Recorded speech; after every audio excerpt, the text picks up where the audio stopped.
Hi, I'm Erin Marcus, former corporate executive turned entrepreneur and founder and CEO of Conquer Your Business. Welcome to the Ready Yet podcast. We're excited to bring you more than 100 episodes of interviews and insights designed to help entrepreneurs get the financial and emotional freedom they need in order to build a business and a life they're proud of. Hello, and welcome to this episode of the Ready Yet podcast. My guest and I today, Delia. Did I say that correctly? You just totally caught me with that joke too. The G is silent and it's also invisible. I don't usually fall for that stuff. My dad has that sense of humor, so I grew up on, right? I grew up on alert, right? I grew up on alert for someone giving me a hard time. But I love chatting with you about business strategy, about marketing, about your unique niche of multi-generational businesses. You're in one, that's who you serve. I think it adds a perspective that most people never even come close to getting. So before we get into all the fun conversation, why don't you a little more formally tell everybody what it is you do and who you are and all the cool stuff. So thank you, Erin. And I pronounced Erin, right?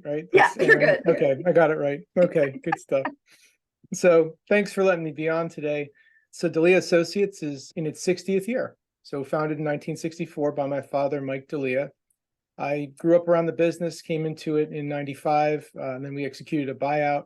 And he retired. He passed in 2012, but the business had been under my direction for some years prior to that. And I can honestly say, post buyout, he was a fabulous mentor to me, a great guy. And I give him, much as I give you, tremendous credit on anyone else who is in that first generation, who is that founder and the person that's pioneering something and boldly going and starting something new. It's an amazing thing. It's an amazing journey. And across my career, I've also learned that those that carry that forward are an equally interesting and engaging journey, whether they be second or third or even fourth generation. And that's who a lot of our clients are. So we provide business to business brand and growth services. I have a team of 12, and we function as a strategy company and then an execution company for predominantly the privately held family business in the business to business space. And those are who our clients have been historically across our proud 60 years. That's so awesome. It's great to be on with you. It's awesome. And so I worked in my career, I did work in a family held business. There were two generations and wonderful people, but my God, there were moments, right? Right? I think when you bring family dynamics into, like, as if business wasn't hard enough, as if family dynamics weren't hard enough, you start bringing those things together. Mm-hmm. And I see some people do a magnificent job the way you talk about your dad. And I've had people on my podcast who had to give their dad 2 weeks notice that they were quitting, right? I mean, could you even imagine that conversation? So I don't know. Actually, I'm curious to start. Actually been there, right? See it all the time. We had a similar one. It was in 2000. My father was part-time retired. And I said, Dad, I love you, but one of us needs to really go do something else now because I've got this. And you can either fully retire or, if you want to halt the buyout and you want to keep this and keep doing it, I'll go do something else. But one of us really needs to make a move. One of us needs to not be in this office every day. Yeah. And that was, and reluctantly he said, okay, I'll step back. And there was a brief period of time where I think he was not happy about that. Well, I know he wasn't happy about that because when you found something and you spend all of your life's work doing that something, it's hard to fully disengage. And what he did discover, and it only took maybe 2 or 3 months, is he discovered what I call retirement. Right. And he realized all the things that he had put on the shelf that he could now do. And he started engaging in those things and had an amazing run, just doing all the things that he wanted to do that he never had time for before. Now he had the time and he did them. And I think his quality of life and, the fulfillment that he had in all the things that he was doing blossomed. And I know that our relationship really kind of took another level at that point too. And I think that's such a key to it. I know a couple different multi-generational businesses, and it's hard when you're the parent to stop being the parent. Mm-hmm. And I used to have a business and worked for a long time in the world of working with families with aging parents. And one thing I saw over and over and over again, most of the time, as soon as your mother is involved, you revert to being an 8-year-old, right? Like as soon as your parents are involved, you kind of revert to your childhood self if you're not careful, or even if you are. And I can't, like I said, families are hard enough and businesses are hard enough. But what are some of the pitfalls or like lessons learned that are so blaringly obvious in multi-generational situations like that the rest of us could really learn from as well? So one of the things that I typically look for, if there's a scenario where it's the next generation is up and coming, like there's a rising generation and it looks like they're either being groomed or poised to take the reins, is do they have a vision? And by that, I mean, do they have their own vision of where they see the company going under their leadership? And it doesn't even have to be a good vision. It just has to be their A vision. vision. For starters, right? Right. We It'll can get tweak better the over time. plan if there's some base to Yeah. So because when there's an absence of that, what that's really saying to me as an outsider looking in is that, well, I'm going to kind of do it like my mom or dad did it, or I'm going to kind of ride on their efforts for as long as I can, or I'm not really ready to do that yet, which means, the time just isn't right. I mean, when I came into Delia Associates, I had a vision, and my vision was to really reposition the company as a business to business branding firm, and brand development was my passion. And I said, if we can develop a system for building and enabling and elevating brands for business to business organizations and help them do that systematically, we will take them to a better place. We will take us to a better place. And that's what I set out to do. But that was my vision. And that was very different from, my father was starting a very traditional advertising and PR firm, and that's what he did. So, if I kind of plodded along and said, okay, we're going to be a traditional advertising and PR firm, and we're just going to kind of, roll through life that way, I don't think we would have gone very far, quite honestly. Well, and we've seen this through the COVID pandemic. We've seen this during different recessions that have happened. I'm now old enough to witness several of them. There's times in your business you need to iterate. I know that, they use the word pivot. I'm not a big fan of that. I believe it's an iteration, and you kind of iterate or die. Because the market changes around you, the world changes around you. And if you're still, you look at all the case studies we go through, Kodak, GE, if you look at or Blockbuster, if you don't iterate, you become obsolete. And when you look at a business that is generational in nature, now you've been there longer, you're up against the founders, your parent, right? Yeah. I could see what you're saying. If you don't come in with something. Yeah. And that's hard too, sometimes when there is, say, a parent figure who represents the previous generation who's not ready to leave, because they might be lobbying a lot, against, right? Yeah.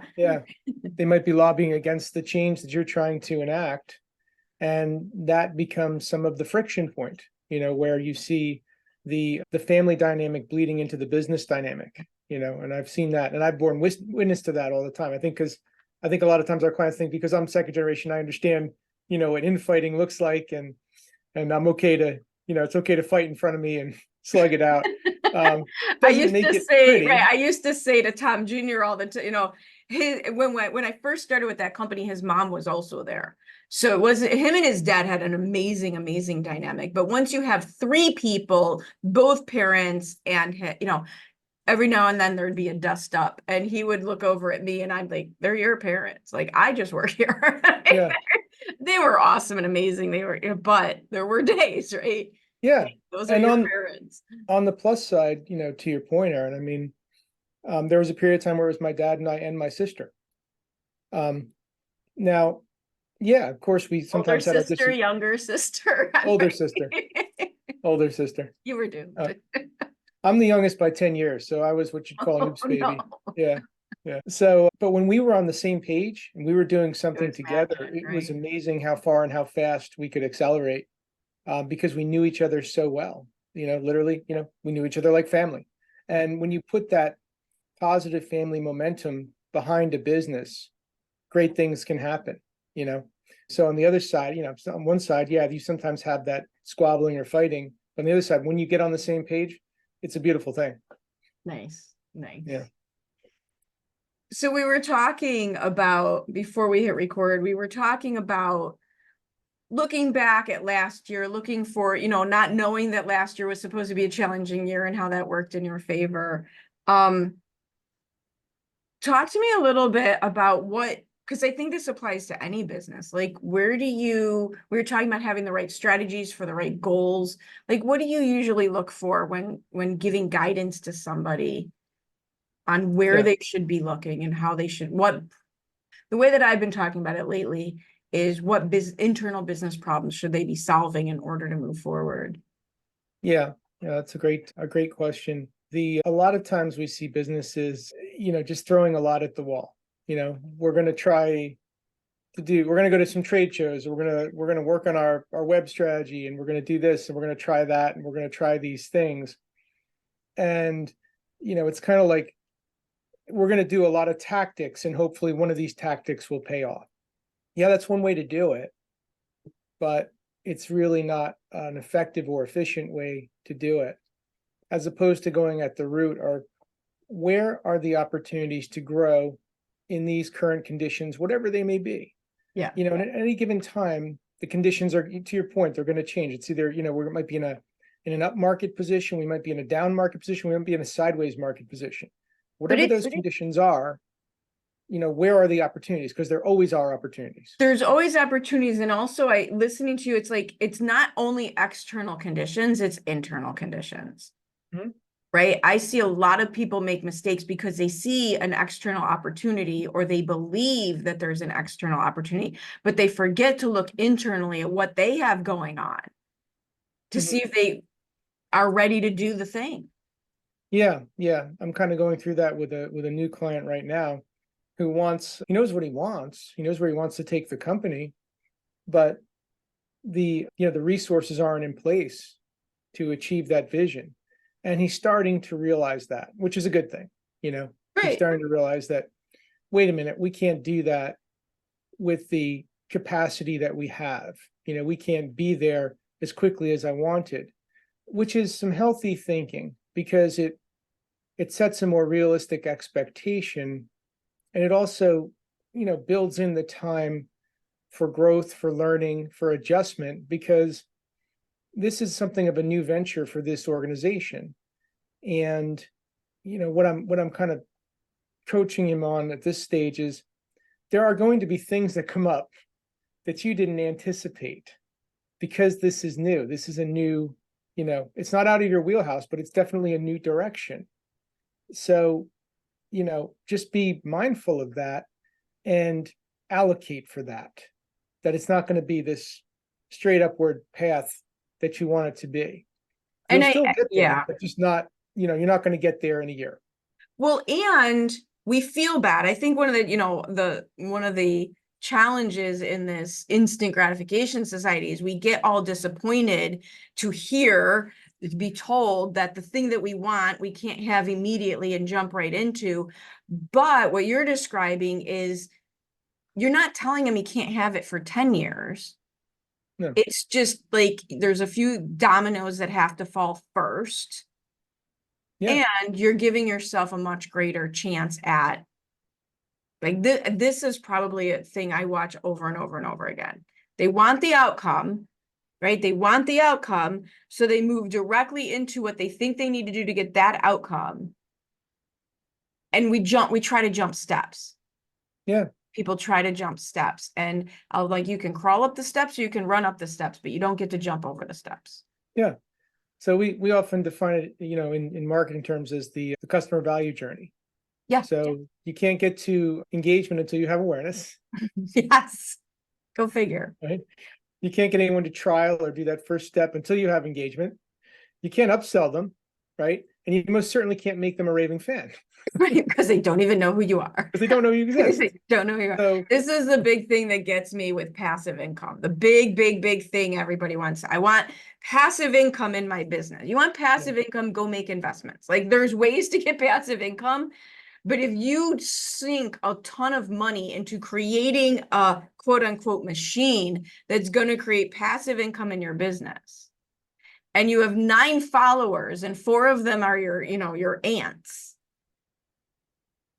this is not a successful path.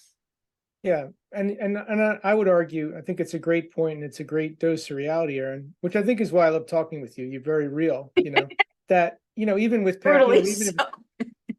even with investments, if you're too passive with your investments, Right. they're not going to be income for They're very not going to long. be income either, right? Exactly. Passive income. It is the biggest lie. It is the It's biggest misnomer. It was good for selling books, and a lot of people sold books on the basis of teaching people how to create passive yes. income. I thought It you is were going to, thank you for fixing it that, is a because I was total like, lie. no, books don't create passive income either. Books open doors. Yeah. Yeah. A real book for income, New York Times bestseller, costs you a ton of money, time, and effort. Oh my God, the effort. Mhm. Oh my God, the effort. There Yeah. is no passive income. There is no set it and forget it. There is nothing about business or money that, I do remember my mom moved. Here was passive income for me. My mom moved from Chicago, like, I was like 8, 9 years ago. She finally sold her house and bought the house in Florida. So we shut everything down. We sold it, which means there was a safe deposit box. And in the safe deposit box in Chicago were a bunch of bonds that I had gotten for my bat mitzvah in 1982 that everyone had forgotten about, right? What was the interest rate in 1982? It was pretty high, right? Yes. It's pretty high. So in a safe deposit box in Chicago was a stack of bonds in my name that we had all forgotten existed. And in let's see, it's 2024, and sometime around the late 20 teens, when I went to close that down for her, I found them. For me, that was a nice chunk of passive income, right? Yes. Not life-changing, by the way. You don't create life-changing income by forgetting that it's there. No.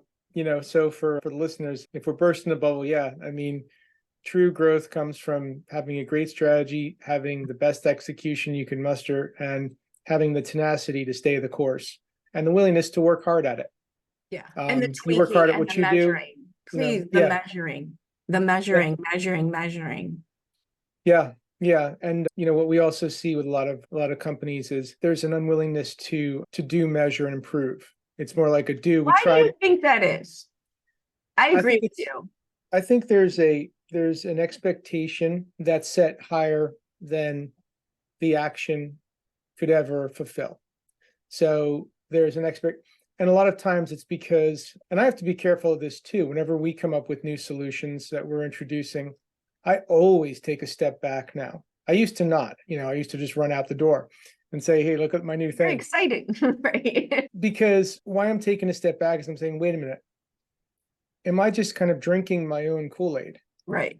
If I just talk to myself into something because I think it's cool and I know I can do it, does the marketplace think it's cool? Well, Will the marketplace, what unmet need am I meeting with this? Where are there options? Is there competition? Where are there already, things in place that can do this? And then, okay, now where are the gaps? And where can I fulfill an unmet need with a new solution, as opposed to running off and saying, well, gosh, we tried marketing product X, but nothing happened, and so they'll just bail out of the boat. right. So, I guess what we're saying is, let's make sure it's a good solid boat. Let's make sure it's in a good direction. Let's make sure we've done some homework to verify the veracity of our idea, not just talk ourselves into a good idea. And then when we're sure, let's put and prioritize measures in place where we can start to test the waters, where we could start to see what the receptiveness is in the marketplace. And that might mean, an initial, debut. That might mean showcasing something at an industry event or conference, whatever it is, wherever we can get some of that, frontline voice of customer or voice of prospect at that point to say, hey, that's cool, or hey, that's not cool, and then from there, learning and developing and refining until you get to a point where, okay, we've got a foothold now. Now we've gotten something we can really put more marketing muscle behind, and we can grow this, and it will add value to our organization. One of the things, so yes, I absolutely agree with you on all of that. There's the inflated expectations and falling in love with our own, reading our own brochures. And the other thing, because you had said this to me earlier, I think the other place we go awry, that businesses go awry, putting strategies in place to avoid doing the thing you don't want to do, but that would actually solve your problem. Like you had mentioned, for a service-based business that's really under the $5 million mark, the owner as lead salesperson is not, that is the option, right? The owner is lead salesperson if you're a service-based business under, and I've done this myself on occasion, wanting to change that, and it very seldom works, right? So where are we doing strategies to avoid doing the things we don't want to do? Yeah. It's and I wish it was another way too. Oh my God, if it was more like, easy, everyone would do it. Yes. Yeah, like you, I've tried 10 different ways to say, all right, I'm going to have someone else play the lead sales role in my organization. Yeah. And as much as I'd like that to be, I have yet to find the scenario. I'm not saying it can't be done. Right. I'm just saying, in 28 years, I haven't cracked that code, right? But what I have found is that when I go out and talk to people, we have very effective, interactions, and those interactions often lead to opportunities. So what I've elected to do is say, okay, I'm going to build my organization where I can spend more time doing that.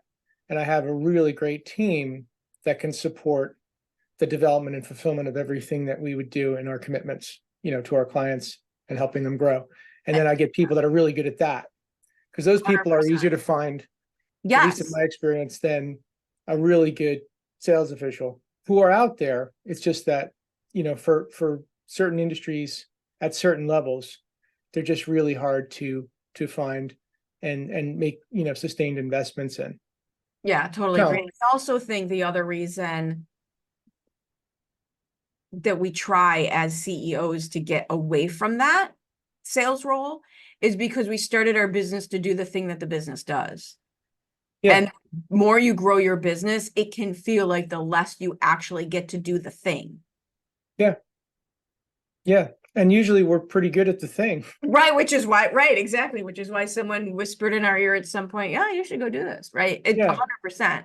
So it's hard to step away from that. And that's really the, kind of the trap, is that, there's a lot of the old adage, are you working on your business? Are you working in your business?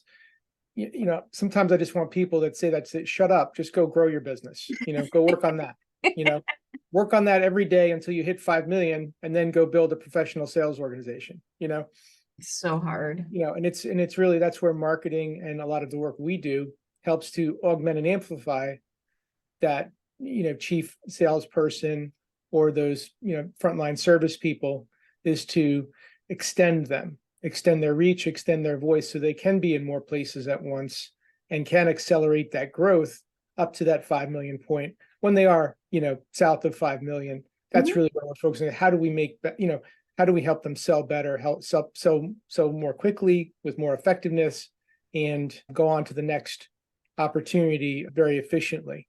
Because sometimes they struggle with that, because they're, to your point, they're sitting back and saying, well, gosh, I didn't sign on to just focus on sales and business development. I have a passion for making or doing or fulfilling whatever the product or service might be. And yeah, that's true.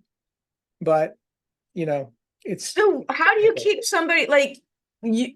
I have these conversations constantly. I know you're having these conversations constantly. Is there any tricks, tips, tools, approaches to help people stay the course, to help people, like, what do you have to tell yourself to prevent you from being susceptible to this? Yeah. So we actually developed a tool for this. We call it the growth planner. So really it's a tool for companies that are looking for that growth, that scale.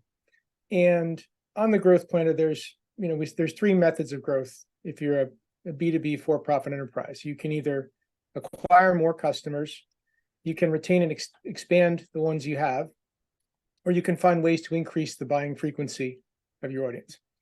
Those are the only three methods of growth that I know of. Within those growth methods, there's about 10 growth channels that one can engage in to find that new growth. Now, it would be irresponsible for me to say, okay, Erin, here's 30 ways you can grow. Go at it. Have at it. Good luck.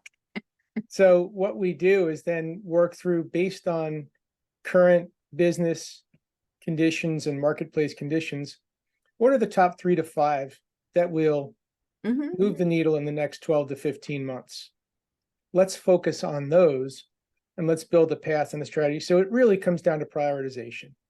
What are we going to focus on first? What are we going to focus on next? And then after that, because that allows us to ensure that the growth strategy is aligned with the business's ability to grow in the area where we see new growth most likely to occur. So we're kind of connecting those dots and then building a program to facilitate that growth, but it's got to be all people flying in formation. Well, Right. and I think I know for myself, when I try to do this and try to stay the course, it's almost like weight loss. You just need teeny wins in order to help you stay the course. Yeah. Right. And that goes back to that measuring. Like, we have good gut instincts, but our feelings just lie to us. And if you feel like it's not working because you're only attached to the ultimate outcome, you're going to miss the wins, the teeny wins that actually make the difference, but also that keep you motivated. Yeah. And we all go through those spells, when we're wearing that chief sales officer hat, where it's like, does everyone hate me? Am I right? Is it, you start to feel like you ever have those moments, right? I live in Chicago, and all of a sudden, like, I'll be downtown or I'll be on the highway, and all of a sudden it feels like nobody's there, which never happens, right? And it feels like, dystopian. Sales is a lot like that, right? Every now and then you're like, where did everybody go? I don't understand. Yeah. And then suddenly, in a rush, things happen. And, I think it's more of in terms of just the mental health of any leader of a business, to find that balance point and know that it's not going to be a great day every day, but waking up and saying, what can I do to affect a great day today? What are my top 3 priorities today that I can endeavor to do to make today a great day? And then to go about doing those. And then, if you're consistent and continue to apply that consistent effort, good things do happen. Good things will happen. Absolutely. But it takes that momentum. And I think the other thing people don't realize is the amount of energy that it takes to start moving the rock forward. It's not like, oh, we're going to put a little bit of effort and okay, you got to put a lot, you got to lean into the rock. You got to really lean in, start moving it forward. And I think sometimes when we're talking about multi-generation, when there's that next generation, poised to take power, a lot of the things that paralyze the business are fear. Yeah. So, and the biggest fear that typically the founding generation has is that the next generation is going to falter, and, what every family business wants, I think unilaterally, is, if I'll put it in a term, it's sustained prosperity, right? They've been prosperous over many years, sometimes decades, sometimes multiple generations. They want to make sure that prosperity, that continuity of prosperity, is maintained as the next leader takes over. So a lot of times there's fear that, oh, maybe they're not ready, maybe they're going to make a mistake. That was probably the hardest thing for my dad, is he had to sit back and watch me make some mistakes. And I needed to make those mistakes. And I needed to own those mistakes, because that's how I learned from those mistakes. And yeah, it must have been painful to sit on the sidelines and say, you're turning the car off the cliff. You're going off the cliff right now. You realize that? I'm like, yeah. I Not got really, hold but on by one hand. and then I dust myself off and get back up and say that was stupid. And Well, then let and me you go and out I again. also said this. It's not saying that it's fun in the moment, but in hindsight, part of the resilience is to be able to have a bit of a sense of humor in your resilience. Yes. Yes. I've done Absolutely. some dumb stuff Same. that looked like a good idea at the time, right? Oh yeah. Yeah. And the less you hold on to it, whether you have an external sense of humor or just a release of it, you can't keep going if you're holding on to every mistake that you've made. When I was in my 20s, I had the great idea to launch an American-made t-shirt line. And what I didn't realize is that t-shirts aren't made in America. Nor should they be, right? So I got my first shipment I found like the one t-shirt company that made American apparel. And, the whole theme of the brand was Pride Country, made in the USA. It's all about Americana, right? And on the label of the shirt, when I looked at it, it said made in Mexico. So I called the company. I said, wait a minute. But you were here. They said, no, we outsourced that order to Mexico. Did it not occur to you to look at what was that? So I'm like, well, that's a problem. So I got about 1,000 t-shirts, Erin. If you ever need a t-shirt, I need a t-shirt. let me I know know. where to go. From that That's failed experiment. fantastic. Now, why on earth I thought to do that?